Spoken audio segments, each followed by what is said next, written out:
Hormay aka. Salom aka. Qishda patta to'kilib ketsa, masalan, karelod, rasmini jo'natishda patta to'kilib ketgan. Nima qilish kerak? Sababi nima buni aka? Pet to'kilishi ikki xil bo'ladi. Misol uchun mana tovuq patini yurganda chiqib qoladi. Sarg'ayib qolgan bo'lsa, u chiqmaydi. O'zi tanasi pat chiqarishi tugagan bo'ladi. Teriniki, hali odamga kal bo'lib qoladi-yu. Shuni singari mana patda anaqa ildizi o'lgan bo'ladi. Aslo mahalda pet to'kiladi, ki bola mahalda pet to'kiladi. Nima qilish kerak unda aka? Ularga vitaminlar berish kerak. Mana o'zimiz aptekada kalsiy gulkonat, ugl, keyin bolalarga beradigan vitamin C, B, anaqa vitaminlar bo'ladi. Zachiga qaytib beradi-yu. Shundan berish kerak. Shunaqa qilib aralashtirib bersa yaxshiroq bo'ladi. Agar tezroq chiqaraman desa, Nekton degan dori bo'ladi. Kimyoviy. Qushlarniki.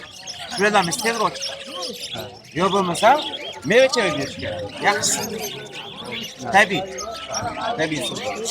Qadrdonlar, foydali bo'lgan bo'lsa, xursand bo'laman. Videoda tomosha qilib do'stlarga ulashib, aktivga bo'lishni esdan chiqmasin.